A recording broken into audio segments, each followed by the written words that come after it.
This is Roadmap to Resilience, an audio series for professionals and families who are supporting children experiencing stress and trauma. I'm Dr. Julian Ford. And I'm Dr. Amanda Zelahusky. Whether you work with children or you have children of your own, this podcast is for you.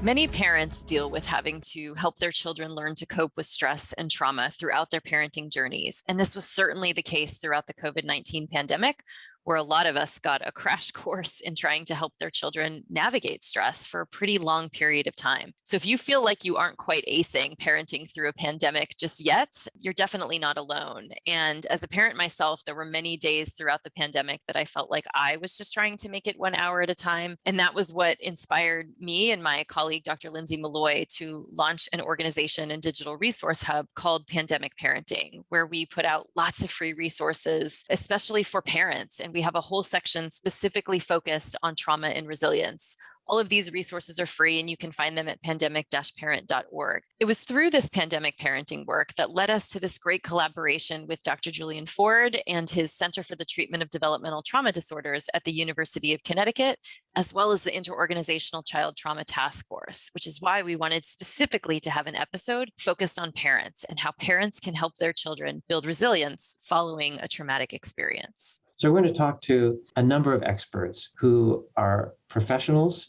caring for children and families, and in many cases, parents themselves, or even grandparents like me.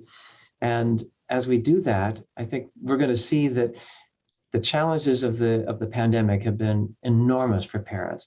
And those have just amplified the many other challenges that are involved when a child experiences any kind of trauma. And what we're looking at here is what resources are going to be most helpful for parents when they are providing that crucial support for a child who's seeking that roadmap to resilience.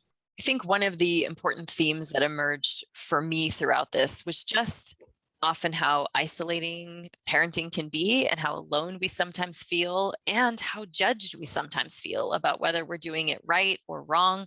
And there's sometimes a lot of shame associated with reaching out for help or acknowledging that you or your children are struggling.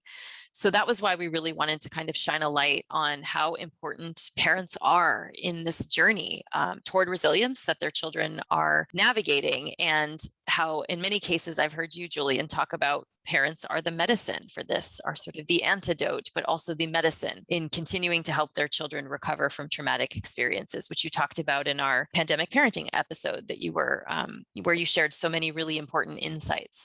So along that lines of parents being empowered and really an important part of the solution for their kids rather than blaming themselves, you're going to hear from a number of experts in this discussion about different ways that that can play out.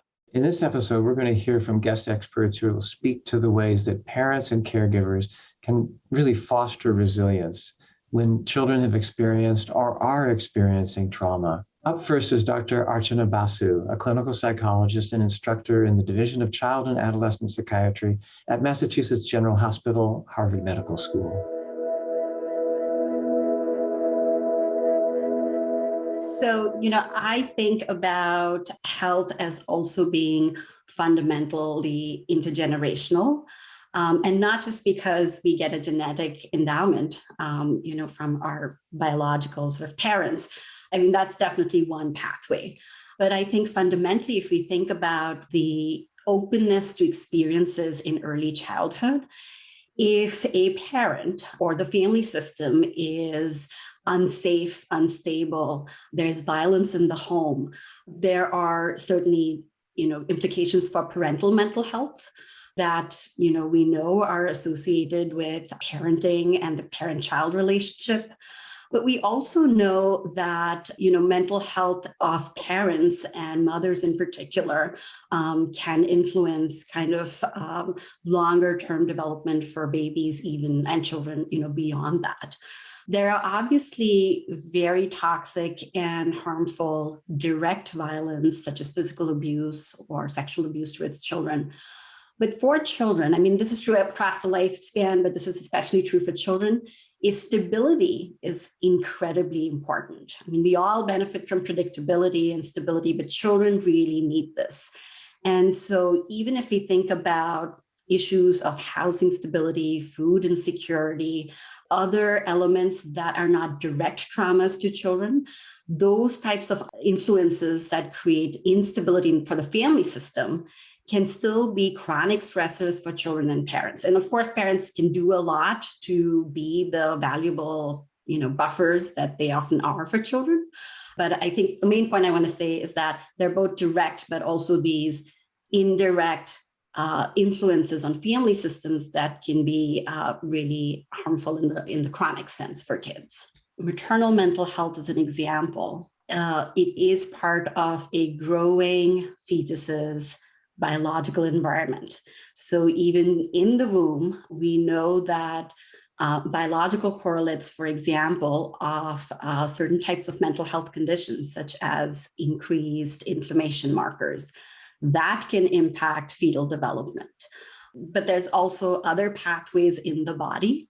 And we know that the biological sort of imprint or environment, whether it is through genetics, through these physiological mechanisms, through hormonal and immunological markers, can all play a role.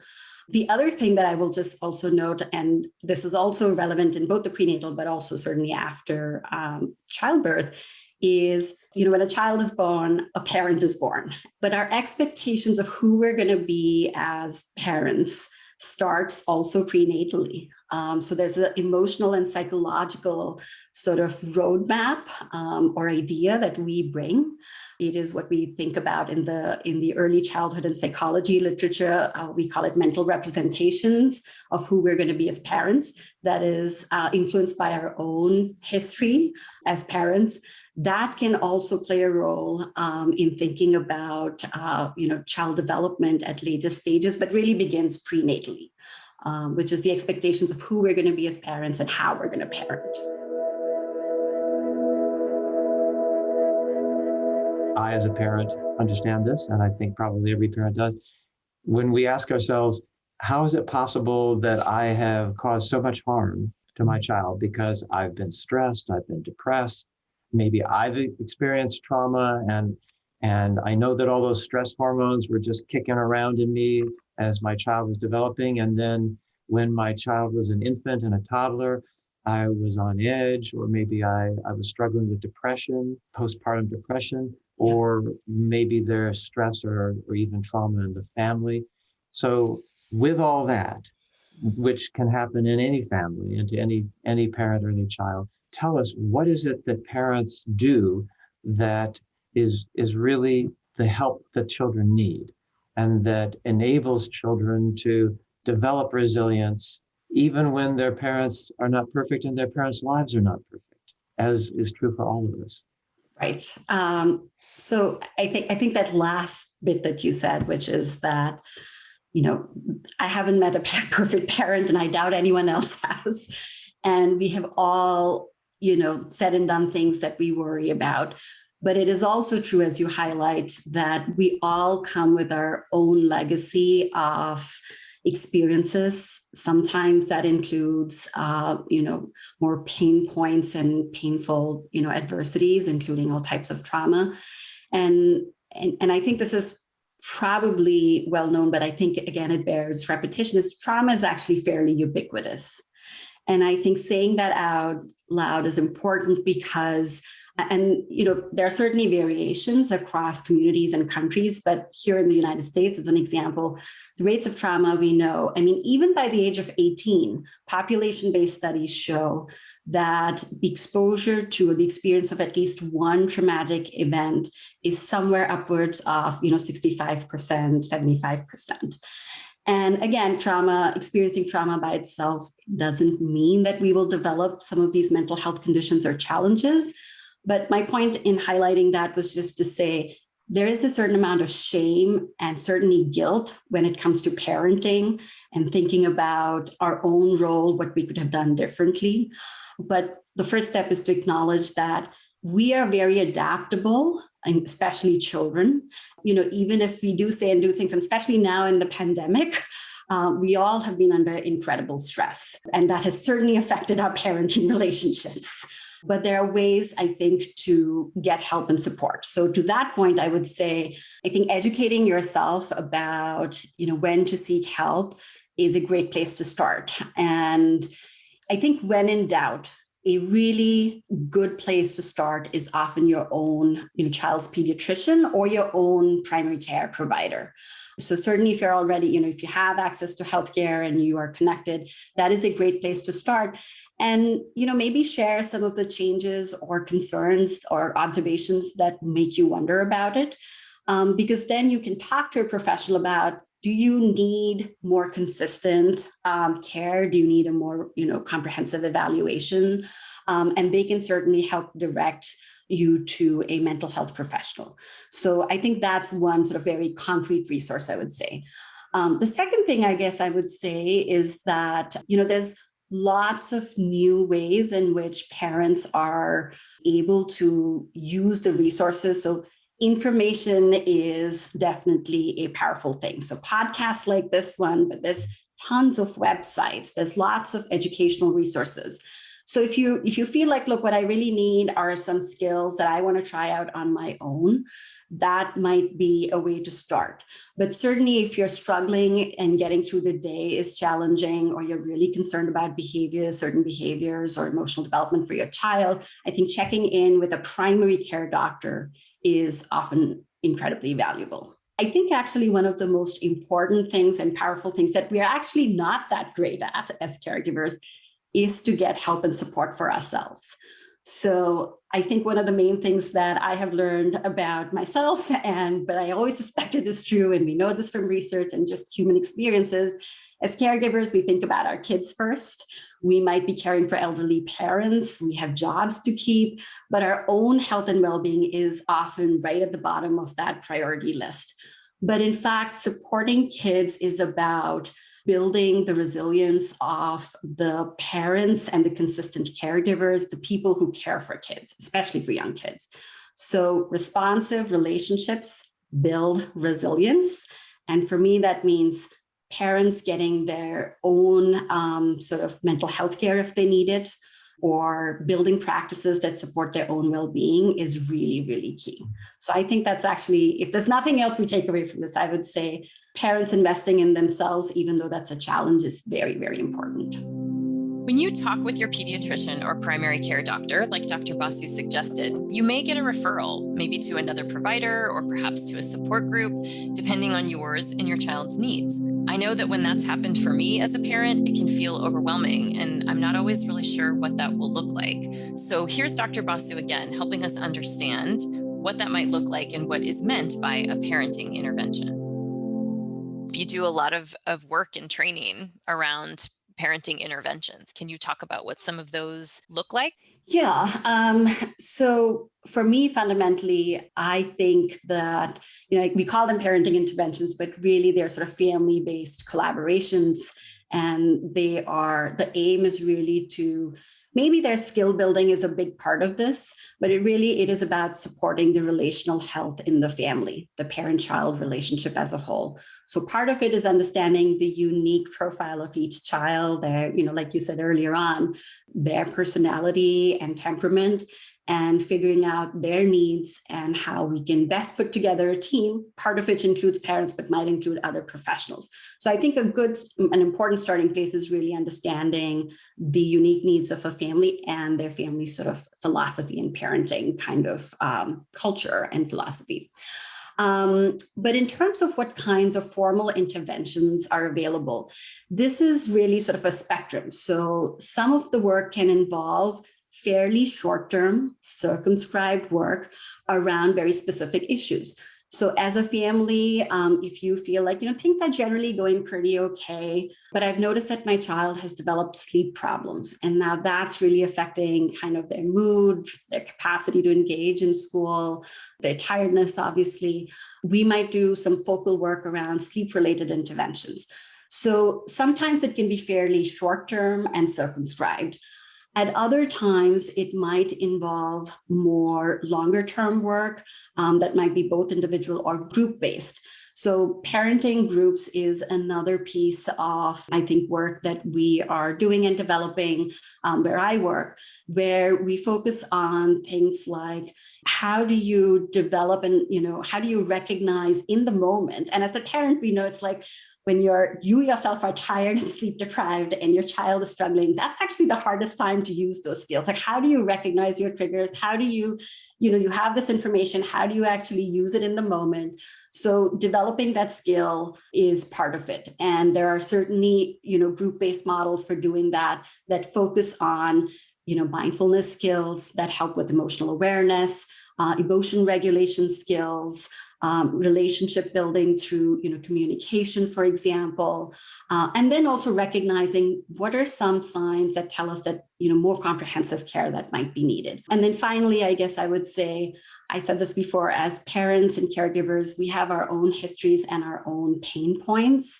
And certainly now in the pandemic, mental health needs across the lifespan have increased. So are there times that parents might need individual care and treatment? So helping to kind of assess and triage and connect with other professionals. So I guess the one thing I would say to anyone listening to this is therapy doesn't always have to be weekly, long-term commitments.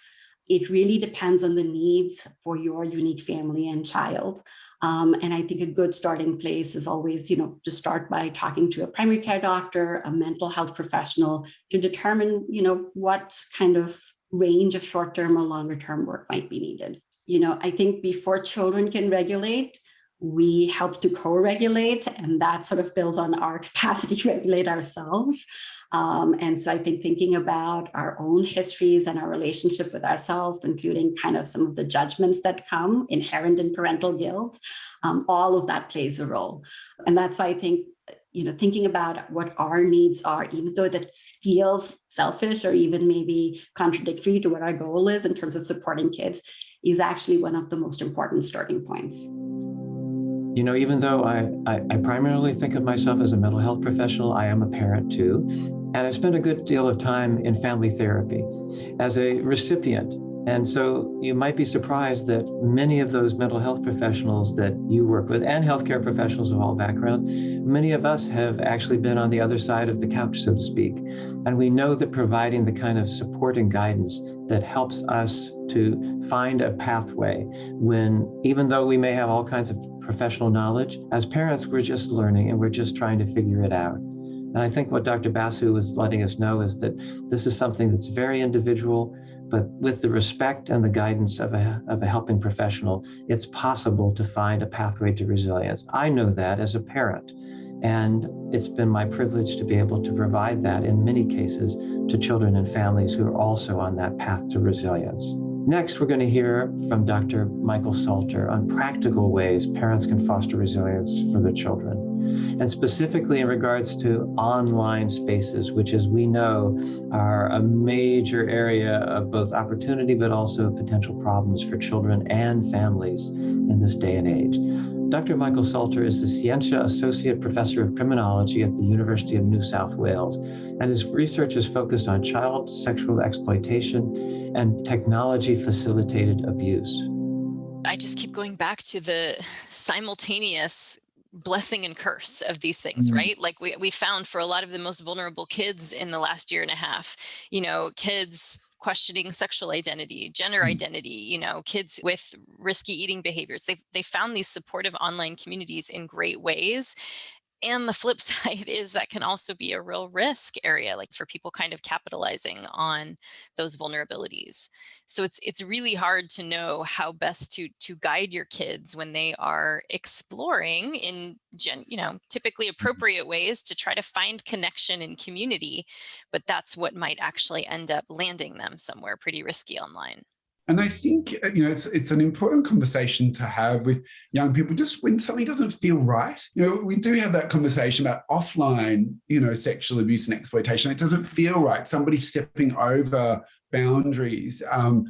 And, and young people might often get that sense of that this is unusual, but they might kind of bury it, or they might not follow that thought. And again, it's just encouraging young people to sort of have a sense of appropriate boundaries, and even listening to that inner voice that says, what is this? And that's an important aspect of online safety, I think. Yeah, and probably those just navigating relationship boundaries, right? Just like you said, with in offline context, it's hard, especially for adolescents, to start to navigate, well, who really is a friend if this person is making demands of me, if they're threatening to not be my friend anymore. Some of those things that we're trying to help them figure out and work through to read people, I imagine, would be similar in these online spaces. That's right. I mean, here in Australia, I'm not sure if it's happening as well in the States, but a strong push for sort of respectful relationships education in schools that sort of integrates, sexual ethics and appropriate sexual education as young people age. But this conversation about consent and respect, and in different kinds of relationships, platonic relationships, romantic relationships. You're absolutely right. Sometimes it's hard to know where your boundaries are when your peers are often breaching them in different kinds of ways. So how do we encourage healthy peer relationships? How do we instill a good sense of boundaries when it comes to sexual or romantic interactions for young people? There's a much broader conversation to have here. Genuine interest is just a wonderful way of describing, I think, how adults should relate to children generally, is genuine interest. And it's kind of, it's an open-ended curiosity at its highest form, sort of expresses itself as a kind of a wonder at the child. And that's a place, it's a relational space in which all sorts of things can start to manifest. And what's interesting about kids, particularly when it comes to what we call disclosure, when they're starting to talk about things that they find difficult to talk about, it's just how carefully they test the waters. Sometimes not even the flicker of an eye, you won't know what they're trying to initiate, the process that they're trying to initiate. But kids don't tell you things that they don't think you can handle. And the nice thing about kind of genuine interest is that it creates a milieu in which the child feels confident that you can handle what they want to talk about. That what they've got to say is not going to be quickly shut down with, too much concern, too much kind of judgment or shame or so on. So, I think genuine interest is a very nice way of describing, how a protective family operates, how a protective school operates, how a protective service operates, which is always just that openness to the child's sort of inner world, however that world is going to unfold for us. I have distant memories of being a child or a teenager, very distant. But the memories that I have of adults are those rare individuals who actually seem interested in what I was interested in. Yes. So just to follow along with your point. Yeah, I recently came across it was like a list as part of a blog or an article that was talking about how to be an easy adult for kids to be around. And it was just like, as adults, like you were sort of talking about, Michael, we come in with our agendas, with our questions, or here's the purpose for my entering this conversation with you. And it was really just sort of encouraging you, whether you're the uncle that hasn't seen that child in a while. I mean, the point was, as kids are reintegrating back and seeing people they haven't for a long time, it might be hard for them. There might be some social anxiety there. And it was just talking about how these are ways to just be easy to be around for a kid, instead of coming in with our sort of adult agendas and interrogations. And so in addition to that genuine interest you mentioned, I was just also thinking about, we have to create time and space for those interactions to happen. And ironically, in the pandemic, where we've maybe been spending more time than ever with our kids, it's the nature of that time, though. Like, I think about that. I'm always having to multitask, and okay, we're talking about this, I'm helping you with this while I'm clearly distracted doing this other thing, versus just going for a walk and being side by side, even in quiet together, that creates the time and space for children to talk about what's on their minds, rather than, hey, tell me what's on your mind. Let's talk about everything going wrong in your life right now. Yeah, exactly. And you have 5 minutes to do it. Right. Our discussion with Dr. Salter was in the context of online sexual abuse, but so much of what he shared is applicable to many aspects of parenting and caregiving for children. I I keep coming back to his comment on how we can be easy adults for kids to be around, which ties nicely into this next conversation we had with Dr. David Corwin and the ways that parents can create positive childhood experiences. Dr. Corwin is a professor at the University of Utah Pediatrics Department and the immediate past president of the American Professional Society on the Abuse of Children. How important is it for parents who have a child who's experienced adverse experiences, a parent who's concerned about the long-term impact this may have on their child and may feel a deep sense of anxiety, but also sadness, even guilt sometimes. How important is it for them to know that they can make a difference because of the positive experiences that they have and still can provide to their child? It's extremely important. A lot of these positive things don't cost anything except time and a little bit of know-how and appreciation that they're so important.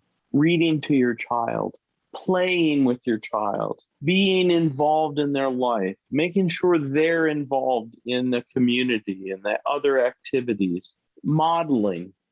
Those things don't cost anything. It's just they take some awareness. Well, and they also require people who are healthy enough that they're not all consumed by their own problems. And so, that is the vicious cycle that many people and families are in, where if the parents have been so harmed and are so impaired that it impacts how they then raise and interact with their children, there's the vicious cycle. And we hope through treatment and through understanding and awareness that we can begin to interrupt that for more and more people. So for those of you who, like me, are parents and who are listening in, we know that supporting our children on a day-to-day basis is a lot of work. Amanda's commented on that too. So you're listening to two professionals who are parents as well and recognize that this is a major challenge. But the fact that you're finding the time to listen to this episode and recognizing how you are fostering resilience in your children, that is really the take-home message from this episode. This is a gift that we as parents have the privilege of providing to our children, helping them to find a pathway and a roadmap to resilience. And this is no small thing. So parents, pay attention to the many things that you are doing well. And if this episode has given you some ideas for other things you can do or things you can do differently, take those and use them in whatever way you think would be most helpful. You're the expert, you be the judge. And we're all grateful to be able to work and support with you and all the parents who are helping children find a pathway to resilience after trauma. And to wrap up, here's Karen Zilberstein, a licensed independent clinical social worker and the author of the book, Parents Under Pressure, Struggling to Raise Children in an Unequal America. Parents are actually where I've learned the most from and where I can pass off one idea from one parent onto the other and they think, how did you think of that? But it came from somebody else.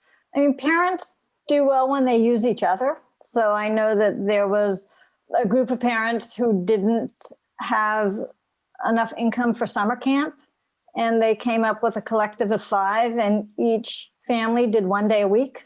They took the 5 kids, 1 day with this family, 1 day with that. So you worked 1 day and got 4 days off, which was really, really a good deal for everybody. So ideas like that.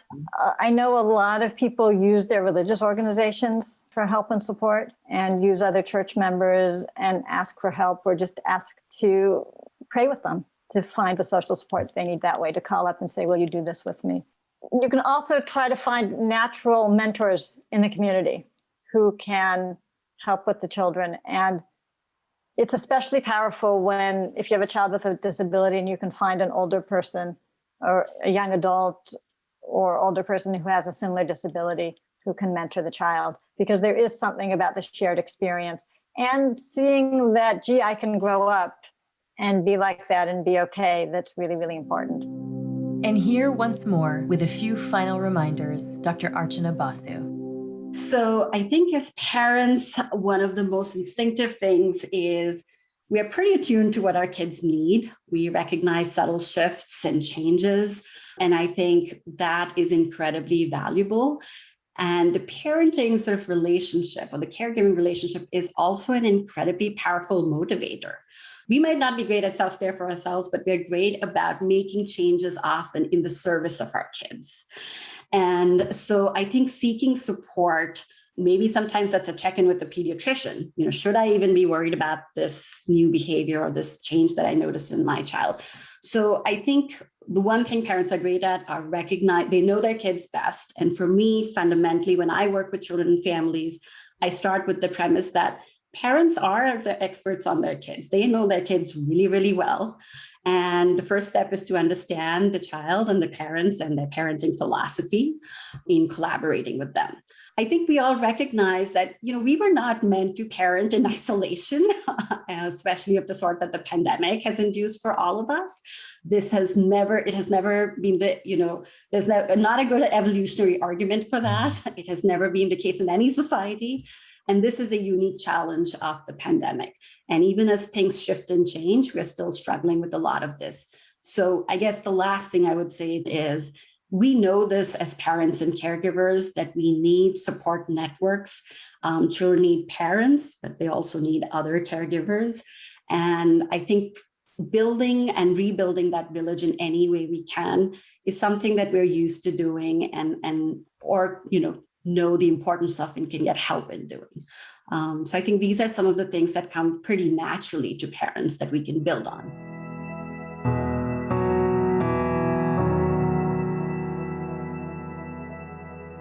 Amanda, I know that you and the team at Pandemic Parenting have been putting together so many great resources for parents, and it was such a privilege to help out with that. But our conversation was just one of many that are so informative for parents, and many of the others I've learned far more from. So I just want to let everyone who's listening to this episode know that Pandemic Parenting is a resource that everyone who's a parent should take advantage of. Can you just remind us how we can get to that resource? Absolutely. So the website is pandemic-parent.org. And one of my favorite things about our website is the little search box on the top. So whatever questions you might have about parenting right now or things that you or your kids are struggling with, probably you're going to find there. So type in whatever those questions are that you're sort of Googling in the middle of the night. And most likely we have a resource there for you, quick bite-sized videos, blogs, tips, infographics, all kinds of things that you'll find there. Everything is free, publicly accessible. Please take advantage of the resources. And if there's a topic that we haven't tackled, also let us know that.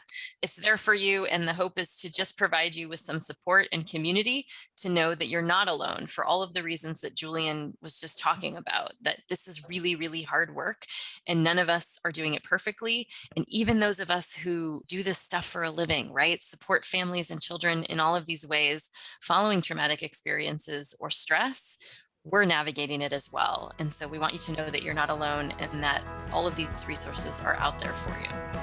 Many thanks to our guests in this episode, Dr. Archana Basu, Dr. David Corwin, Dr. Michael Salter, and Karen Zilberstein. Visit roadmaptoresilience.org to learn more about our guest experts, access additional videos and resources, or send us a message. If this episode piqued your interest, we'd love for you to leave a 5-star review on Apple Podcasts and let us know what you think. And if you imagine this episode would resonate with a colleague or friend, please share it. Roadmap to Resilience is a collaboration between Pandemic Parenting and the University of Connecticut School of Medicine, with special thanks to the Intergenerational Child Trauma Task Force. Roadmap to Resilience is produced by my co-hosts, Dr. Julian Ford, myself, Dr. Amanda Zelahusky, along with Carmen Vincent and Victoria Bruick. Many thanks to Jennifer Valentine for her strategic support and to the teams at Pandemic Parenting and the Center for the Treatment of Developmental Trauma Disorders for providing promotional support. We'd also like to thank the Substance Abuse and Mental Health Services Administration's National Child Traumatic Stress Network for their financial support of this project. Thank you for joining us in supporting children in need of a roadmap to resilience.